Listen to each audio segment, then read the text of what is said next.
Welcome to my channel Math with Safyan. औज़ुबिल्लाहिमिनश्शैतानिर्रजीम बिस्मिल्लाहिर्रहमानिर्रहीम अस्सलाम वालेकुम। उम्मीद है क्लास 9th आप खैरियत से होंगे। तो आज हम आगाज़ करने लगे हैं क्लास 9th का जो मैथमेटिक्स का न्यू सिलेबस है 2025 और 26 के सेशन के लिए, जो कि 100% कन्फर्म है कि यही वाला सिलेबस अब यूज़ होगा पूरे पंजाब में सिवाय इस्लामाबाद के, यानी फेडरल बोर्ड के अलावा ये पूरे पंजाब में यही वाला सिलेबस अप्लाई होगा। तो अब टीचर के और स्टूडेंट्स के जो खदशात थे वो अब दूर हो जाने चाहिए कि कौन सा सिलेबस होगा। ठीक है, तो यहाँ पर आपको बुक पे नजर आ रहा होगा mathematics class 9th Punjab curriculum and text book board Lahore.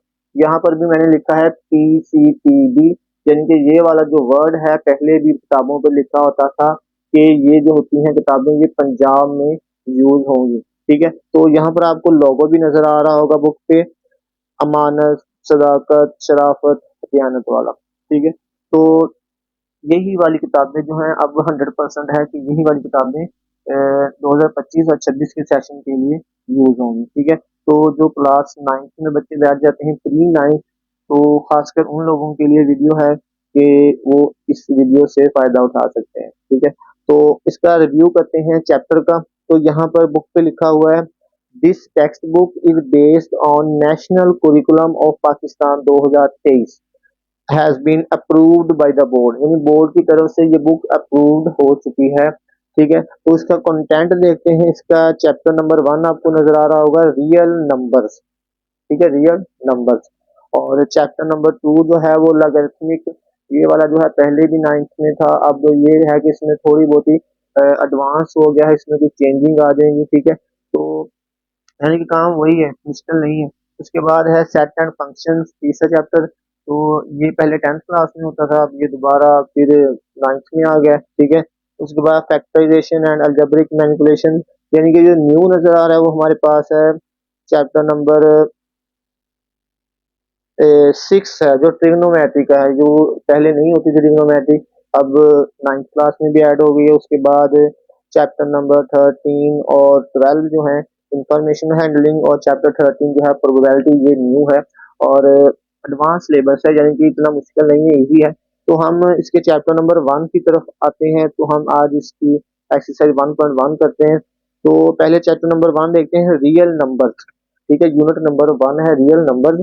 तो इसका इंट्रोडक्शन ऑफ रियल नंबर लिखा है कि इंट्रोडक्शन में है कि रियल नंबर किस तरह वजूद में है, यानी हमें कैसे पता चला कि रियल नंबर में कौन कौन से नंबर होते हैं, या नंबरों को हमें कैसे पता चला, यानी कि इसका इंट्रोडक्शन है। तो हम यहाँ से नहीं, हम आगाज करते हैं combination of rational and irrational number, यानी कि पेज नंबर है हमारा 3, इसमें है 1.1.1 combination of rational and irrational number, यानी कि रैशनल और इरेशनल नंबर वो भी रियल नंबर में ही आ जाते हैं। तो उससे पहले हमें कुछ बेसिक चीजें हैं रियल नंबर से रिलेटेड जो कि हमें पता होनी चाहिए, पहले वो देखते हैं।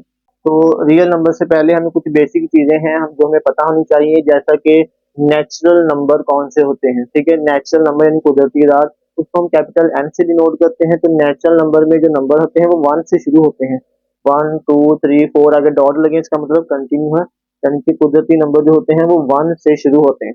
फिर उसके बाद साइंटिस्ट ने सोचा कुछ बच्चे ऐसे भी होंगे जो बहुत ज्यादा इंटेलिजेंट होंगे, यानी कि फेल होंगे, तो उन्होंने कुछ कोशिशें की, तो उसमें जीरो को भी ऐड कर दिया। नेक्स्ट, होल नंबर, होल का मतलब होता है मुकम्मल आदाद, यानी कि होल को हम डब्ल्यू से डिनोट करते हैं, कैपिटल डब्ल्यू से। तो उन्होंने इस तरह किया कि जीरो ऐड करता है विच, ताकि बच्चे ਜਿਹੜੇ इंटेलिजेंट ਆ ਉਹਨੂੰ नंबर दे सकन।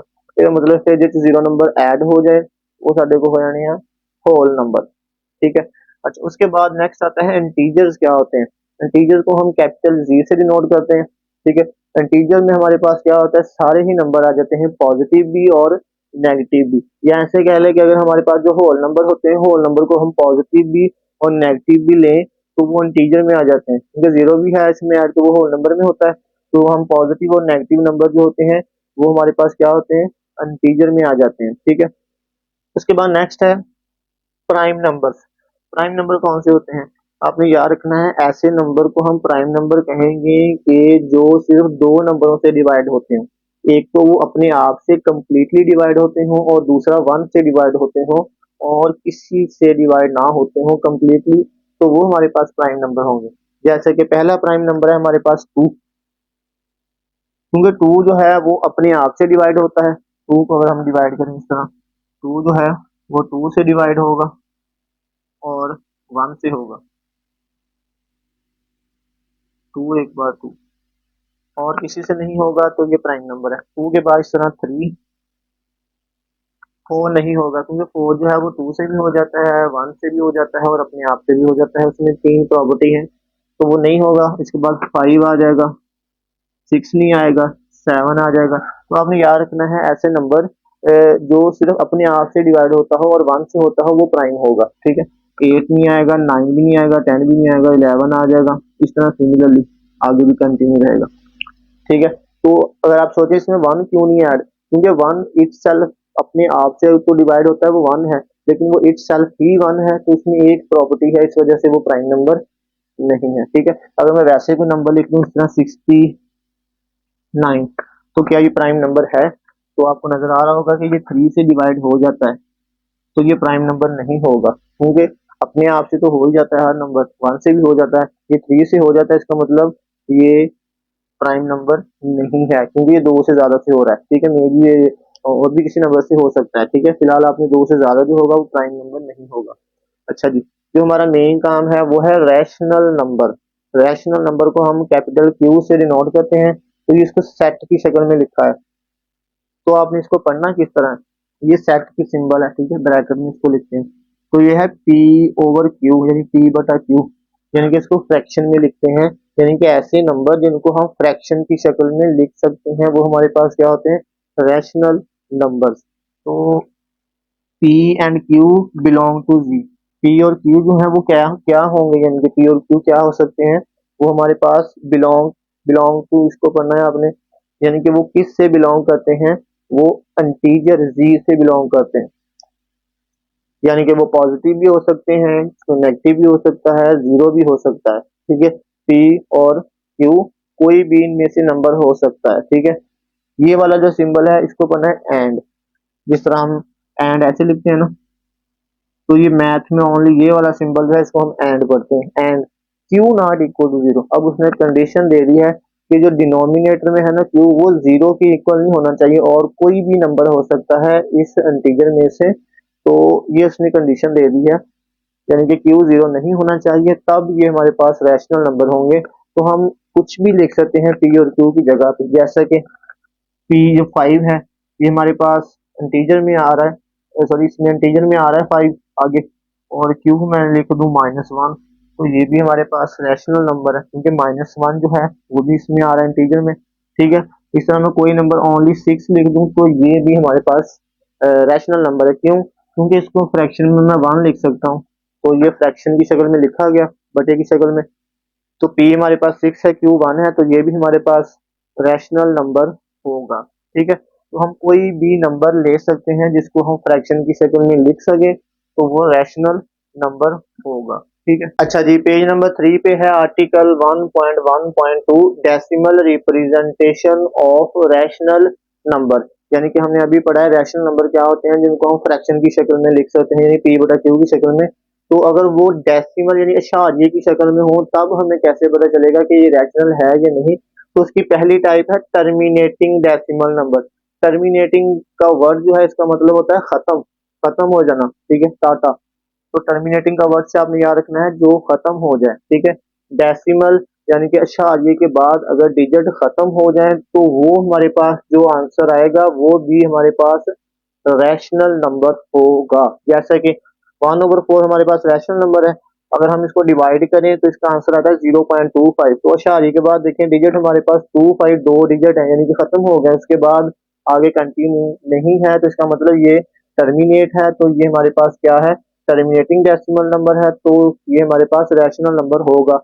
तो 1 को हमने अंदर रखना है और 4 से डिवाइड करना है, ठीक है। तो ऐसे 1 को अंदर रखना है और 4 से डिवाइड करना है, तो 1 छोटा है तो हम ऊपर पॉइंट लगा के 0 लगा लेते हैं, तो 4 2 8 माइनस करेंगे, 2 बचेगा, तो ऊपर हमने शारी लगा दिया है तो 0 उतार लेते हैं, तो 5 4 20, तो इसका मतलब ये हमारे पास क्या है, रैशनल नंबर है। ये इस तरह ये डिवाइड किया 8/25, ये भी रैशनल है, ये भी रैशनल है और ये भी रैशनल है। ये इसकी फर्स्ट टाइप है, टर्मिनेटिंग डेसिमल नंबर। अच्छा जी, इसकी दूसरी टाइप देखते हैं, हमारे पास है नॉन टर्मिनेटिंग। टर्मिनेटिंग का मतलब होता है खत्म हो जाना, तो नॉन का मतलब नहीं खत्म होना, यानी कि ऐसी फ्रैक्शन जो अशारी के बाद खत्म ना हो। एंड रेकरिंग, रेकरिंग का मतलब होता है रिपीट होना, यानी कि बार बार आना, ठीक है, दोहराना। डेसिमल नंबर, यानी कि ऐसी फ्रैक्शन जो अशारिये के बाद खत्म भी ना हो और रिपीट हो। रिपीट का मतलब है कि वो एक ही हिस्सा भी रिपीट हो सकता है, दो भी हो सकते हैं, तीन चार पांच, यानी कि जोड़े की शक्ल में भी हो सकते हैं, रिपीट हो। ठीक है, तो एग्जांपल देखते हैं इसकी, जैसे कि 1/3 को हम डिवाइड करें तो आंसर आता है 0.3333। अब ये डॉट लगे, इसका मतलब ये नॉन टर्मिनेटिंग है, खत्म नहीं हो रहा। और थ्री जो देखे हैं वो थ्री ही बार बार आ रहा है, यानी कि एक ही हिस्सा ही रिपीट हो रहा है। तो इसका मतलब ये फ्रैक्शन जो होगी, यानी कि 0.33 डेसिमल की शक्ल में, ये भी रैशनल नंबर ही होगा। ठीक है, तो यहाँ पे देखें एक ही हिस्सा रिपीट हो रहा है, तो उसको हम ऐसे भी लिख सकते हैं, थ्री के ऊपर बार लगा सकते हैं, क्योंकि एक ही हिस्सा ही रिपीट हो रहा है, यानी कि थ्री रिपीट्स इन डेसिमल, यानी कि थ्री जो है वो रिपीट हो रहा है। अब यहाँ 1/6 है, तो यहाँ पे देखें 0.1 के बाद 6 ओनली रिपीट हो रहा है। ठीक है, तो खत्म भी नहीं हो रहा आगे, तो इसका मतलब ये नॉन टर्मिनेटिंग है और रेकरिंग है 6, तो हम 6 के ऊपर बार लगा देते हैं। अब देखिए आपने 22/7 जो है वो पढ़ा होगा, 22/7 यानी पाई की वैल्यू हम ले लेते हैं 22/7। ठीक है, तो उसको अगर हम देखें, ये जो है हमारे पास ये रैशनल नंबर है 22/7, लेकिन पाई की जो वैल्यू होती है वो इरेशनल नंबर है। ठीक है, क्योंकि पाई की जो वैल्यू होती है वो रिपीट नहीं होती, लेकिन 22/7 जो है इसको अगर हम डिवाइड करें तो इसका इतना बड़ा आंसर आता है। ठीक है, तो इसका देखिए यहाँ से लेकर 1 से लेकर 7 तक है ना हिस्से, वो 1 2 3 4 5 6 हिस्से हैं। उसके बाद दोबारा रेपिटेशन शुरू हो जाती है, इनके हिस्से रिपीट होना शुरू हो जाते हैं। 1428 देखिए 1428, यानी कि इसको हम ऐसे लिख सकते हैं 3.142885 7, तो ये इतना हिस्सा रिपीट हो रहा है, बार बार आ रहा है। ठीक है, तो इसका मतलब ये जो है हमारे पास क्या है, ये भी रैशनल नंबर है। इसी तरह 4/9 जो है ये भी हमारे पास क्या है, रैशनल नंबर है। ठीक है, तो यानी कि आपने याद रखना है कि हमारे पास अगर कोई भी नंबर है जो कि अगर रिपीट हो रहा है शादी के बाद, तो उसको हम रैशनल नंबर की शक्ल में भी कन्वर्ट कर सकते हैं। ठीक है, अगर इस तरह हो 0.44 है, 4 रिपीट हो रहा है, तो इसको हम 4/9 यानी कि रैशनल नंबर की शक्ल में भी कन्वर्ट कर सकते हैं, क्योंकि ये रैशनल नंबर होते हैं। ठीक है, हमारा नेक्स्ट है इरेशनल नंबर, यानी कि गैर नातक अदद क्या होते हैं। तो इरेशनल नंबर वो होते हैं जिनको हम p/q की शक्ल में नहीं लिख सकते, तो ये हमारे पास क्या होते हैं, डेसिमल की शक्ल में होते हैं, यानी कि अशारिया की शक्ल में ही होते हैं, वैसे हम इसको नहीं लिख सकते। तो कौन से नंबर इरेशनल होंगे, यहाँ पे मैंने लिखा है नॉन टर्मिनेटिंग, यानी कि नॉन टर्मिनेटिंग ऐसे नंबर जो अशारिये के बाद क्या हो, खत्म ना हो। ठीक है, एंड नॉन रेकरिंग, और अशारिये के बाद रिपीट भी ना हो, तो ऐसे नंबर जो होंगे वो हमारे पास इरेशनल नंबर होंगे। जैसा कि फॉर एग्जांपल पाई की वैल्यू जो होती है वो होती है 3.1415, ये आगे कंटिन्यू है, यानी कि यहाँ तक ये खत्म ही नहीं हो रही, और ना कोई हिस्सा जो है वो रिपीट हो रहा है, ना उस किसी डिजिट का जोड़ा रिपीट हो रहा है। जैसे कि 22/7 में था, वो रिपीट हो रहे थे 6 जो हिस्से, उसके बाद नेक्स्ट डिजिट रिपीट हो रहे थे। तो यहाँ पर हमारे पास कोई भी डिजिट रिपीट नहीं हो रहा, ना किसी डिजिट का जोड़ा रिपीट हो रहा है, तो यही रैशनल नंबर है। इस तरह ई जो है इसकी वैल्यू होती है वो भी हमारे पास रिपीट नहीं हो रही, आगे कंटिन्यू है। और टू जो है हमारे पास क्या है, स्क्वायर रूट उसका, वो हमारे पास ये वैल्यू आती है 2 के स्क्वायर रूट की, ये भी हमारे पास खत्म नहीं हो रहा, डॉट लगे, और ये रिपीट भी नहीं हो रहा, तो ये रैशनल नंबर है। और ई जो है ये हमारे पास आपने याद रखना है, इसकी वैल्यू होती है 2.7182, आगे कंटिन्यू है, ये आइलर नंबर होता है, और ये भी हमारे पास इरेशनल नंबर होता है। एक चीज और आपने याद रखनी है कि जो प्राइम नंबर होते हैं, मैंने आपको बताया था क्या होते हैं प्राइम नंबर, वो नंबर जो अपने आप से और 1 से डिवाइड होते हैं, उनका अगर स्क्वायर रूट आ जाए तो वो हमारे पास भी इरेशनल नंबर होता है। जैसे कि 3 प्राइम नंबर है, इसका स्क्वायर रूट भी इरेशनल नंबर होगा। ठीक है, 5 प्राइम नंबर है, इसका स्क्वायर रूट भी इरेशनल नंबर होगा। ठीक है, और जो है 10, अब 10 जो है वो प्राइम नंबर तो नहीं है, लेकिन ये परफेक्ट स्केल नहीं है, तो ये भी इरेशनल नंबर होगा। अब देखिए जैसे 9 है, 9 जो है ये प्राइम नंबर तो नहीं है, लेकिन 9 का हम स्क्वायर रूट ऐसे लिख सकते हैं, इसको 3 की पावर 2 और स्क्वायर ये कैंसिल हो जाएगा तो 3 आ जाएगा। तो इसका मतलब ये हमारे पास इरेशनल नंबर नहीं है, ये रैशनल है, यानी 9 का स्क्वायर रूट। तो आपने याद रखना है प्राइम नंबर का स्क्वायर रूट इरेशनल होता है, और वो नंबर जो परफेक्ट स्क्वायर ना हो वो भी इरेशनल नंबर होता है। अच्छा जी, पेज नंबर 5 पे रिमेंबर लिखा है, ये आपने याद रखना है। और एक और चीज याद रखनी है कि इरेशनल जो नंबर होते हैं इसको हम क्यू जो रैशनल होता है इसके ऊपर डैश लगा देते हैं तो ये इरेशनल नंबर बन जाता है, ठीक है।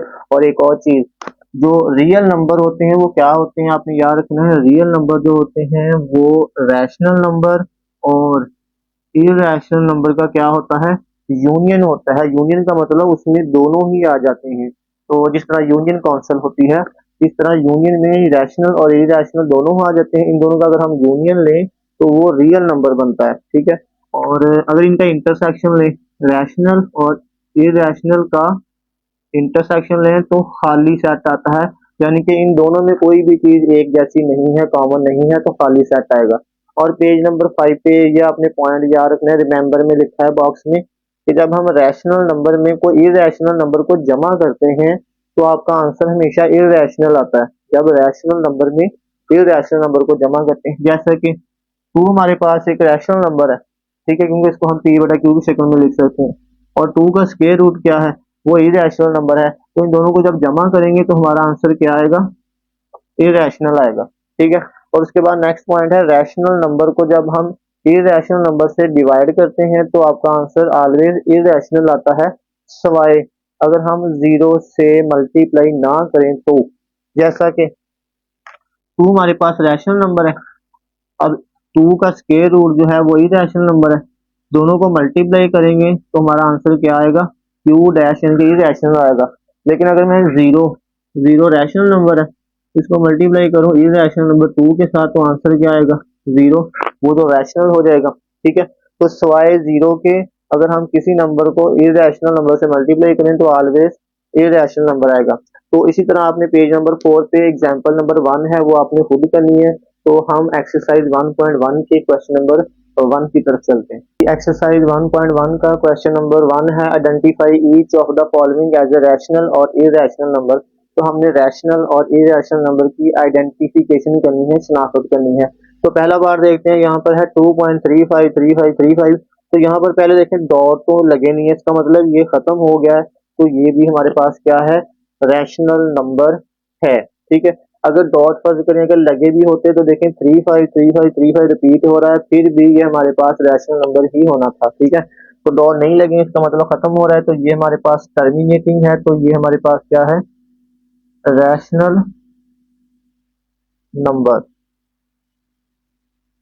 ठीक है। तो यहाँ पर देखिए 0.6 है, 6 जो है उसके बाद लगी है, इसका मतलब 6 रिपीट हो रहा है बार बार, ठीक है। तो ये हमारे पास क्या है, ये रैशनल नंबर, ठीक है। एक तो है कि वो नॉन टर्मिनेटिंग हो और रेकरिंग हो फिर भी हमारे पास रैशनल होता है, और अगर टर्मिनेटिंग हो फिर भी रैशनल होता है। अब यहाँ पे देखें ये इशारे के बाद देखें डिजिट जो है वो खत्म भी नहीं हो रहे, ये डॉट लगे हैं इसके। और दूसरी बात ये कि ये कोई डिजिट जो हिस्सा है वो रिपीट भी नहीं हो रहा, कोई जोड़ा भी रिपीट नहीं हो रहा है, तो ये हमारे पास क्या होंगे, इररेशनल नंबर, ठीक है। अब चौथा बार देखिए 7 जो है हमारे पास प्राइम नंबर है, मैंने आपको बताया था। तो प्राइम नंबर का स्क्वायर रूट ऑलवेज क्या होता है, इररेशनल नंबर। और ई जो है वो हमें पहले पता है कि ई जो है इसे आइलर नंबर कहते हैं, ये हमारे पास क्या है, इररेशनल नंबर। और पाई जो है, पाई भी हमारे पास एक इररेशनल नंबर है, क्यों, क्योंकि ये नॉन टर्मिनेटिंग है और नॉन रेकरिंग है,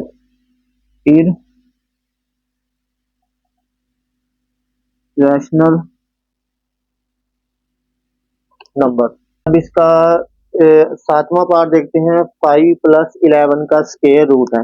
अब 5 जो है हमारे पास रैशनल नंबर है और 11 का स्क्वायर रूट इररेशनल नंबर है। तो हमें अभी रिमेंबर में याद किया था कि रैशनल नंबर और इररेशनल नंबर जब जमा होते हैं तो ऑलवेज आंसर क्या आता है, इररेशनल नंबर आता है। तो ये हमारे पास क्या होगा, इरेशनल नंबर। अब देखें 3 जो है इसका स्क्वायर रूट प्राइम नंबर है, 3 इसका स्क्वायर रूट इरेशनल होगा, 13 भी प्राइम नंबर है, इसका स्क्वायर रूट भी इरेशनल आएगा। तो यानी कि दोनों इरेशनल नंबर हैं, तो जमा होंगे तो ऑलवेज आंसर इरेशनल ही आएगा। ठीक है, तो आप इसकी वैल्यू निकाल के देख लें, इसकी वैल्यू दोनों को जमा करें तो शादी के बाद जो डिजिट होंगे वो रिपीट भी नहीं होंगे और खत्म भी नहीं होंगे। तो ये हमारे पास क्या होगा, इरेशनल नंबर।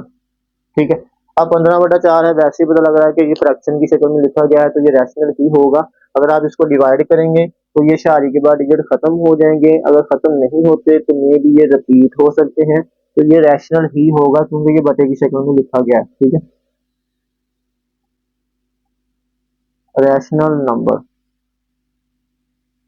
अच्छा जी, 10वां पार्ट जो है वो बाकी सभी से डिफरेंट है। तो यहाँ पे हम ना क्या करते हैं, पहले इनको मल्टीप्लाई करके एक नंबर बना लेते हैं, फिर देखते हैं कि ये रैशनल होगा या इरेशनल होगा। ठीक है, तो यहाँ पे हम फार्मूला अप्लाई कर लेते हैं। अगर आपको मल्टीप्लिकेशन मुश्किल लगती है तो हम फार्मूला अप्लाई करते हैं। फार्मूला क्या होता है इसका, अगर दोनों तरह से कर सकते हैं, मैं आपको दोनों तरह से बता देता हूँ। पहले हम मल्टीप्लाई कर लेते हैं, पहले नंबर को हमने दोनों के साथ मल्टीप्लाई करना है, फिर दूसरे नंबर को दोनों के साथ मल्टीप्लाई, यानी पहले 2 को इसके साथ, फिर 2 को अगले के साथ, फिर 2 को इसके साथ, फिर 2 को अगले के साथ। इसको ऐसे लिखते हैं, पहले नंबर 2 लिया, इसको मल्टीप्लाई करना है 2 प्लस 2 के अंडर रूट के साथ, फिर माइनस पहले नंबर को दोनों के साथ लिख दिया, माइनस फिर दूसरे नंबर को दोनों के साथ लिख देना है 2 प्लस 2 का अंडर रूट।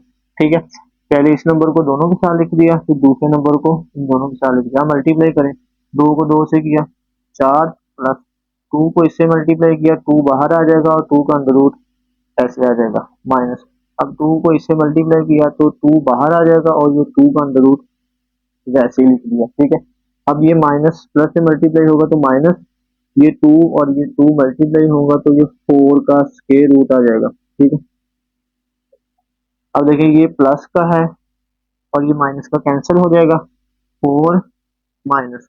अब 4 का स्क्वायर रूट क्या होता है, हम इसको ऐसे लिख सकते हैं 2 का स्क्वायर, और 2 से ये 2 कैंसिल हो जाएगा तो 4 माइनस 2 बच जाएगा, 4 में से 2 निकालेंगे तो 2। अब 2 हमारे पास क्या है, एक रैशनल नंबर है, तो ये हमारे पास क्या हो जाएगा, रैशनल नंबर। तो इसका मतलब ये भी हमारे पास क्या है, रैशनल नंबर है। तो हम इस पे फार्मूला अप्लाई ये कर सकते हैं, फार्मूला होता है a का स्क्वायर माइनस b का square is equal to a plus B और a माइनस बी। तो फार्मूला ये होता है कि दोनों का पहली रकम सेम है a और a, यानी पहली रकम, दूसरी रकम दोनों की b और b सेम है, एक प्लस में है एक माइनस में है, तो इसको हम पहली रकम का स्क्वायर माइनस दूसरी रकम का स्क्वायर लिख सकते हैं, जिसे हम आलू फार्मूला जो कह देते हैं। तो ये हमारे पास देखें, ये ए दोनों का सेम है और बी भी दोनों का सेम है, एक प्लस माइनस में है एक प्लस में है, तो हम पहली रकम का स्क्वायर माइनस दूसरी रकम का स्क्वायर लिख सकते हैं। तो 2 का स्क्वायर लिख सकते हैं माइनस 2 के स्क्वायर रूट का स्क्वायर लिख सकते हैं। तो 2 का स्क्वायर 4, ये स्क्वायर और स्क्वायर रूट कैंसिल, माइनस 2 आ जाएगा, तो 4 में से 2 निकाला 2 और ऐसे भी 2। तो यानी कि ये हमारे पास रैशनल नंबर होगा।